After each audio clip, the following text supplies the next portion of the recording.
Welcome to the Conversation in Cold Ones podcast. I'm your host, Damien, and my co-host, Jared. Hello. Why don't you take us into the brewskis of the week?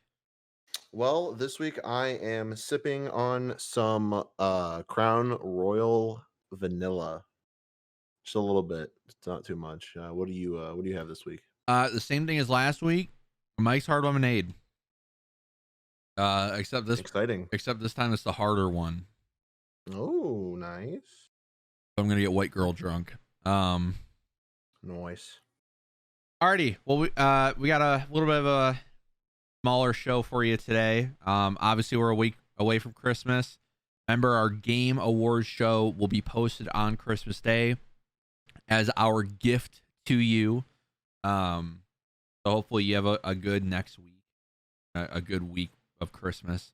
Yep. One quick announcement.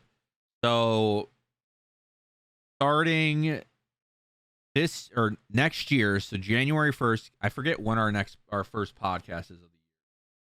Oh, literally January 1st, we will have face cams on for the YouTube video. So you have two more podcasts, so this podcast and one more after of just seeing our little icons. And then you will have us talking visually. So that'll be nice. So that will only be on the YouTube one, of course. Yep. Unlucky for you SoundCloud listeners. Can't really offer you anything like that. But I guess they'll make the show better overall. Let's get right into it. This just happened like 4 hours ago.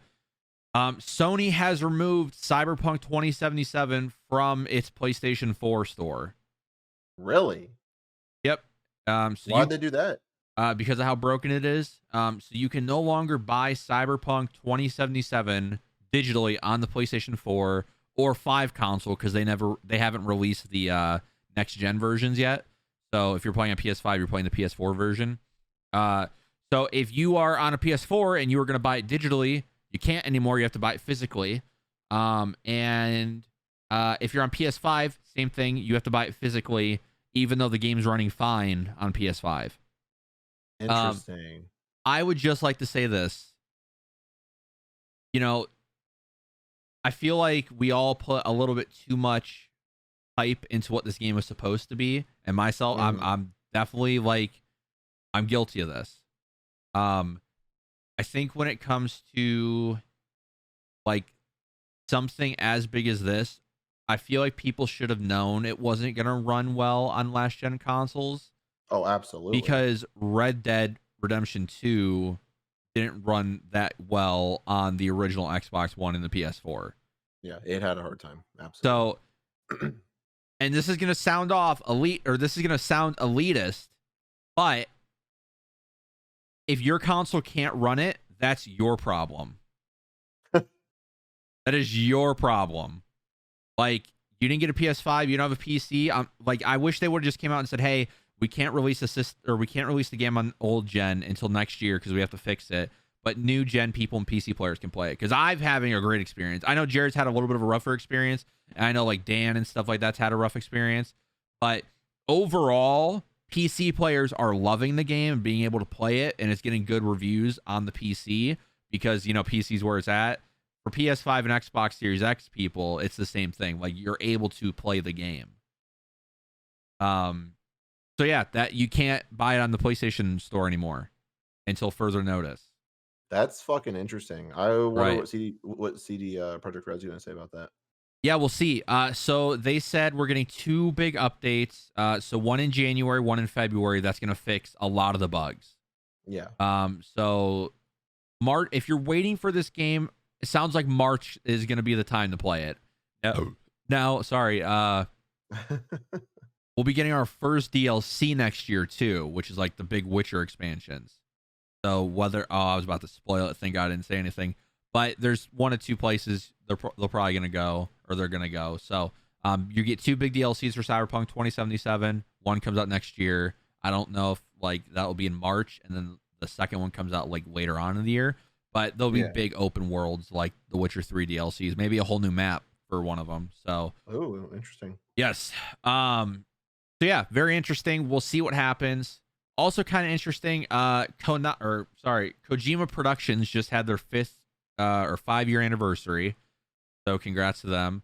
And they announced that in Death Stranding, it's 50% off on everything right now. So if I saw that yeah, on Steam. yep. So if you've been looking to play Death Stranding, I recommend it a ton. Jared recommends it a ton. I recommend it a ton. I recommend it And really. so yeah, I think I think it's one of the best games that have come out this year on PC. So I think that's a lie, but that's okay. whatever. So yeah. Anyways, to my point, so Death Stranding is 50% off. Also, in Cyberpunk, there's an Easter egg with the little BB. And then they just announced last night that you can go into Death Stranding right now, and there's Cyberpunk items. There's a bike. There's cosmetic stuff for Sam. Yeah, they're doing a little bit of like a partnership between games. Huh.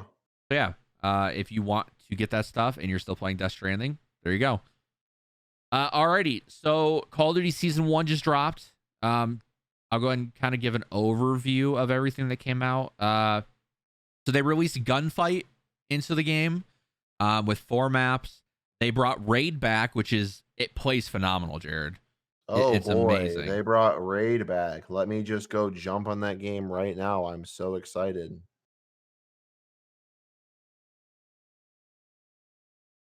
They brought Raid back, and why aren't you talking? I was so clearly excited. Yeah, I hate you.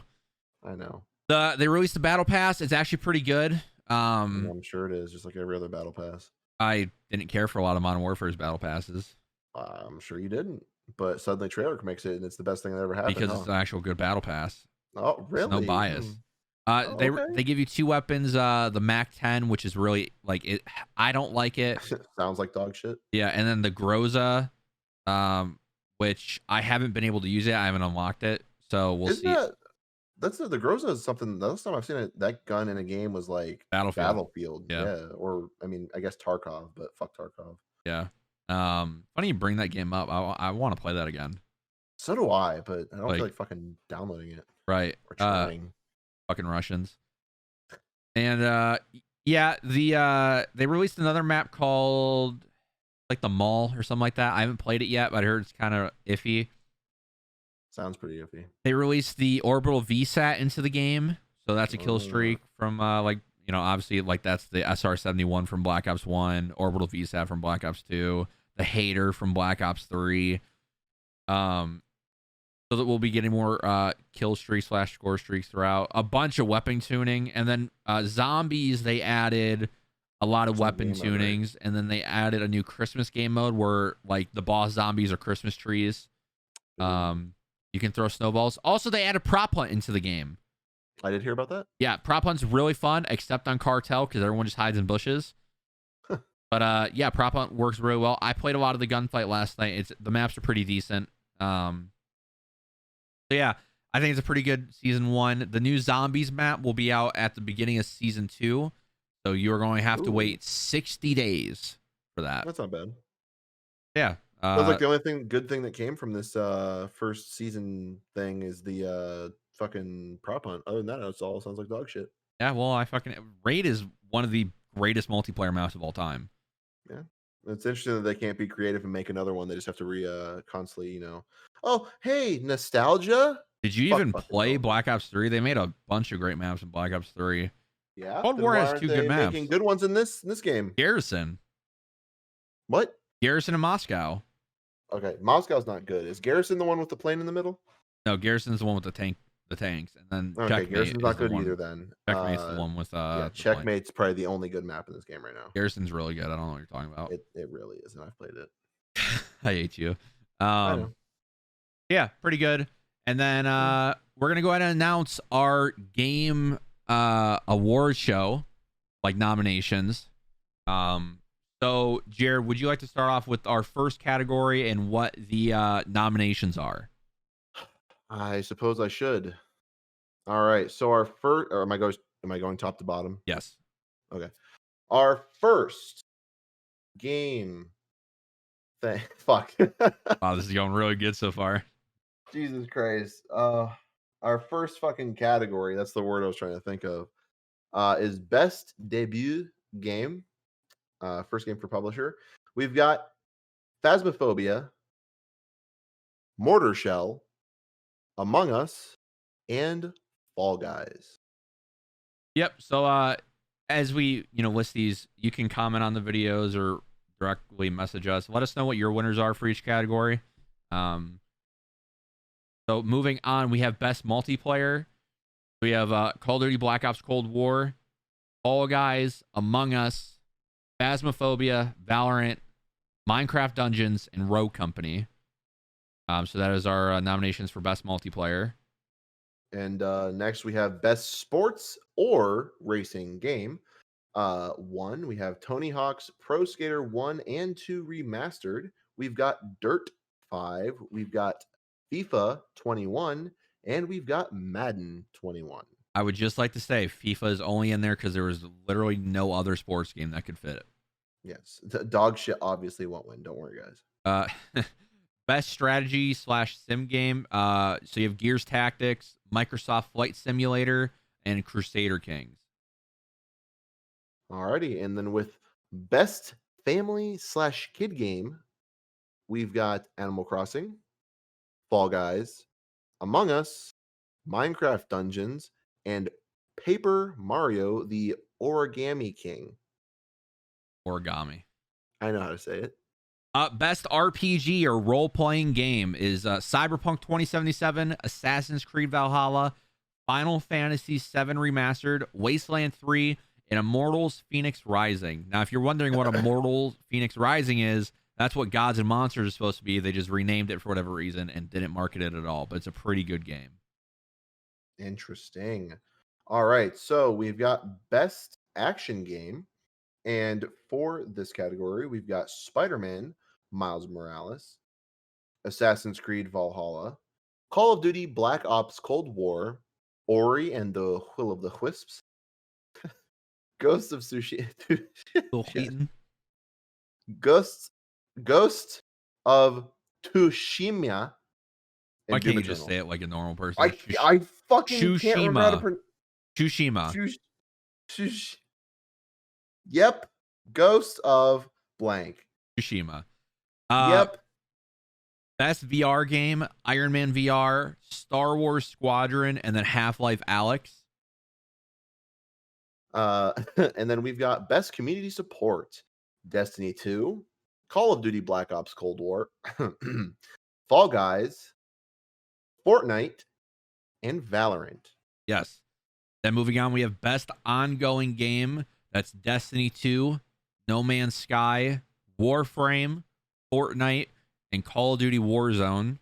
This is the second year in a row Destiny 2 has been nominated for this. So good for him too. Yep.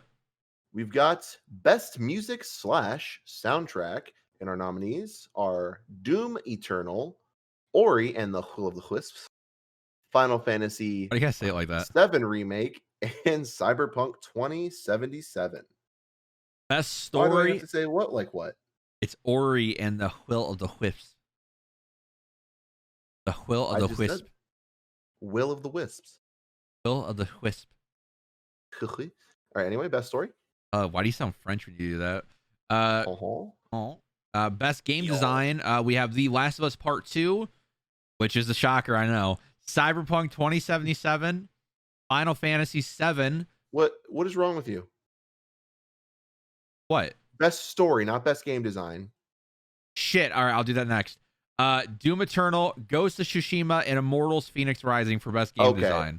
Jesus Christ. So he just read best game design, which is Last of Us Part 2, Cyberpunk, Final Fantasy, Doom Eternal, Ghost of Tsushima, Immortal, Phoenix Rising. What he was supposed to read, I will read real quick, and that was best story, and that is our nominees: Assassin's Creed Valhalla, Cyberpunk 2077, Ghost of Tsushima, Spider-Man, Miles Morales, and Half-Life Alyx. I love Spider-Man. Johnny Appleseed. Okay.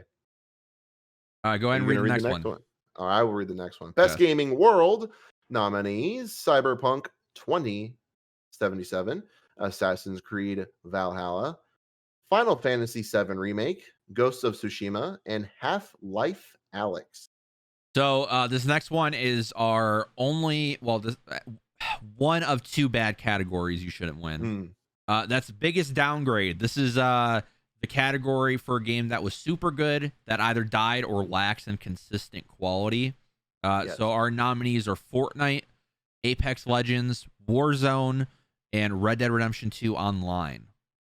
Yes. And then our best new gen consoles, our nominees are Xbox One Series X, PlayStation 5, and Xbox Series S. We then have best console launch exclusive, which is Crash Bandicoot 4, Spider-Man Miles Morales, Astro's Playroom, and Demon Souls. And yes, all PlayStation exclusives. Thanks, Microsoft. Yeah, more like thanks, PlayStation. Anyway, biggest disappointment of the year. Our nominees are The Last of Us Part 2 and Cyberpunk 2077. I would just like to say the Nope. second one's Jared's nomination, not mine. Nope. And finally, the big one. We have Game of the Year. So this one, we nominated 10 games just because there has been a lot of quality games that deserve like a nomination. So we have Teardown, Cyberpunk 2077, Assassin's Creed Valhalla, Ghost of Tsushima, Spider-Man Miles Morales, Doom Eternal. I have a burp coming on. Final Fantasy VII Remake, Animal Crossing, Half-Life Alyx, and finally Death Stranding for PC. Death Stranding for PC. Nice. So those are our nominations for our show that will be posted next week. So if you want to let us know who you think should win those categories, go ahead, comment it down on the YouTube video. You can send us a direct message or personals or our Twitter, which we have a link tree to, so you can go down and see all that info. Ew. But to end the show, Jared, we have a little bit of a Christmassy, well, I mean, obviously a Christmassy kind of topic. We wanted to do our top 5 Christmas movies. We haven't done a ranking. Nothing like releasing some Christmas content a week before Christmas. Right. So was that some shade? All right, don't answer. So we haven't done a ranking in a while, honestly. It's been. Yes, we have. Oh yeah, we ranked the Halloween movies. Fuck me, man. This year goes so fast. Dude, November went by so fucking fast. I swear it didn't even happen. So fast, if you will, so quick. So I'll go and say my number 5.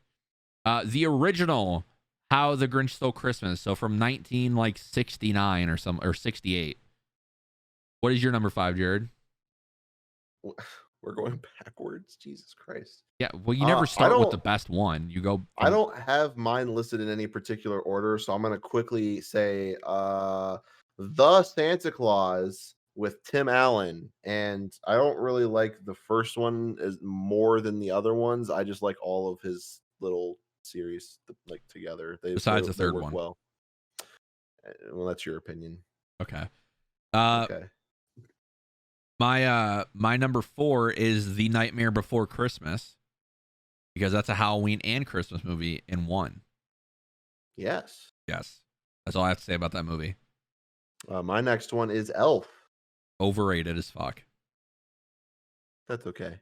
I'm sorry. You're allowed to have those opinions. It's all right. It is pretty overrated, but it's a classic. So. It is a classic, but like some people say it's like the greatest of all time, and it's like no. Well, some people are also mentally handicapped, and never mind. I just spilled fucking alcohol on my keyboard. I see that because you put a space between B and 4. Oh shit! We gotta make this quick. My number 3 is Die Hard. Oh shit! It's doing shit. My number 2 is Santa Claus is Coming to Town. My number 1 is How the Grinch Stole Christmas. All right, my other ones are The Polar Express, Shit. The Grinch with Jim Carrey, and Christmas Vacation, best Christmas movie. What do I do? What do I do? Tip it over. Pick it up and tip it over so the liquid falls out. Oh no. Oh no. Oh, buddy. Oh no. Oh, how much got out of the bottle? Oh, Oh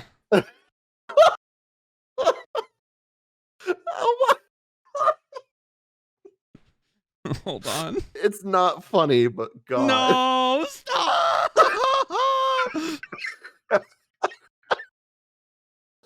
It's okay. It's okay. You don't need to press anything. No, stop. Stop. Can they see your screen? No. Okay. What do I do? Oh no! It's muting me. Oh, buddy, your audio. Okay, so we've just lost him. He's deafened and muted Yo, himself I on can't. accident. Fuck me. Yo, we gotta go. We'll see you guys next week. Bye, guys.